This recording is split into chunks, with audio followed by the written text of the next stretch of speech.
Guess the drawing. 3 challenges. Challenge 1.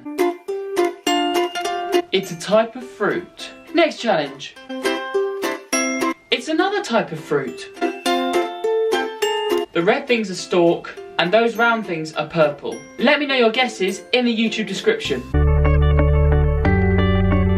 Thanks for watching if you're a new viewer, and thanks for checking back in if you're an old subscriber. This is the second part of my video series called How to Lose Fat and Gain Muscle. If you'd like to see the first episode of this video series, then click the YouTube card just here and go ahead and watch it. Watch it now. If you're new, I do vlogs every Monday showing you my own CrossFit and weightlifting journey. Then on Wednesdays and Fridays, I'm currently doing video series that you guys request, which is going to help you to tone up, gain muscle and achieve your fitness goals. Consider subscribing and hitting the notification bell if you want to be notified every time I upload a video. The second video of my How to Lose Fat and Gain Muscle series, this is called Calories for Fat Loss. I'm going to be going through how to work out your maintenance calories, how to work out the calories you need to gain weight optimally or lose weight optimally, and then explain about the calorie requirements of different body types so you know exactly with your body type what you need to be doing. Let's go ahead to the whiteboard.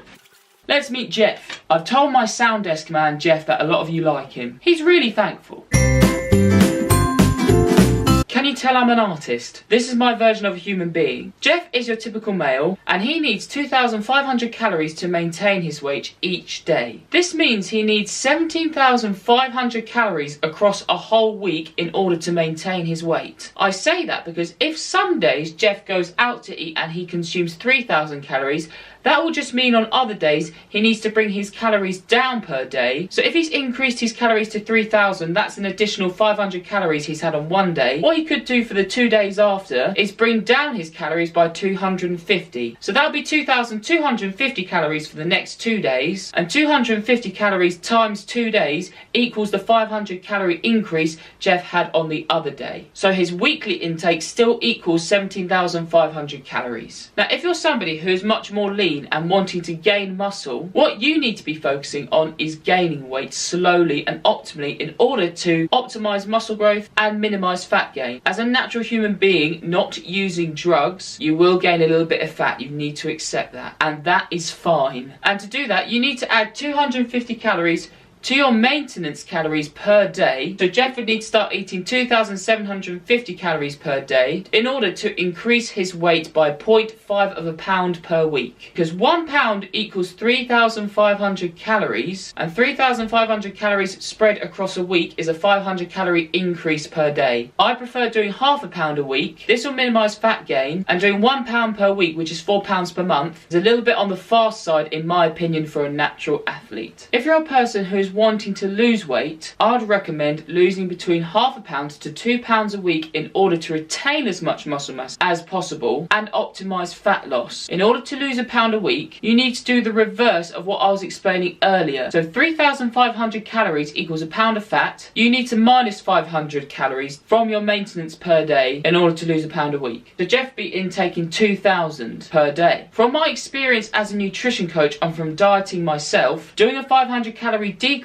from your maintenance straight away or from what you're currently eating at calorie wise, it's too big of a drop. The aim here is to keep calories high in order to make this diet sustainable, and you'll be able to keep the weight off easier in the long term, and you'll be able to keep your calories higher as you lose fat and lose weight. So decrease by 250 calories per day from your maintenance to start with. So Jeff be eating 2,250 calories per day. In my opinion, if you're somebody who's above roughly 20% body fat, then don't worry about really trying to focus on losing between half a pound and 2 pounds per week. You can afford to lose more weight per week to start with, and for the first couple of months even, depending on how much weight you're looking to lose. And that's just because if you're over 20% body fat, you're more likely to have a lot of adipose tissue and extra energy from the body fat you have. If you're somebody who's below 20% body fat, with any dieting phase, you will lose weight more quickly to start with. After the first couple of weeks, really try and focus on losing between half pound to 2 pounds per week. Now we'll go over how to work out your starting calories. Let's get it started in high. Let's get it started in here. Let's get it started.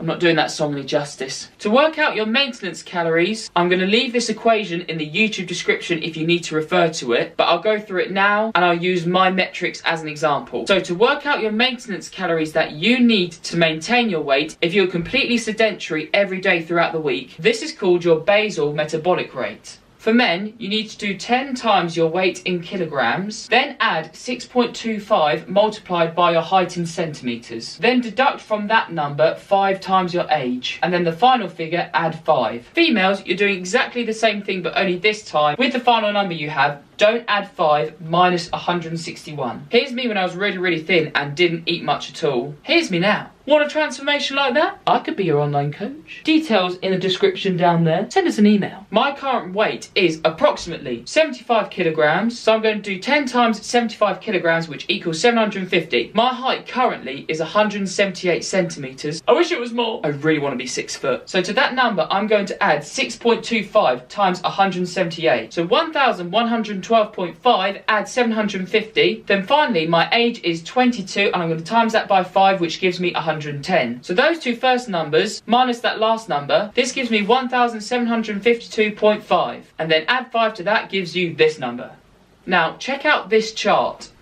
I'll briefly explain it now. When I've published my membership site online, I'll be going through this in more detail. You need to pick how active you are throughout the week. I do weight training 6 days a week, do a longer run on the 7th day, and I'm physically active with my job as I'm having to rearrange weights a lot of the time. But the last one is kind of referring to people who are in construction and doing hours and hours of lifting things with their job throughout the day. So I'm going to go with a figure between these last two and choose 1.8. So I do 1,757.5 times 1.8, and this gives me 3,163.5, and this is the estimated amount of calories I need per day in order to maintain my weight with my current lifestyle. This process is trial and error, so to test that this is right, what you need to do is weigh yourself at the start of the week on an empty stomach after having used the bathroom with no clothes on, eat that amount of calories throughout the week that you've worked out, then the start of the next week after 7 days, weigh yourself again and see if you've maintained your weight. You won't be able to get exactly to the T, but we're talking roughly here. And then just remember, with your protein intake, I recommend you take your current weight in pounds, times that by 0.8, and this will give you the recommended amount of protein you need per day as a minimum requirement. You may not be able to hit it to start with, but try and build up to getting to that figure per day. Hope you all enjoyed this one. Vlog is coming out on Monday. Hit the subscribe button if you haven't already, and I'll see you in the next video.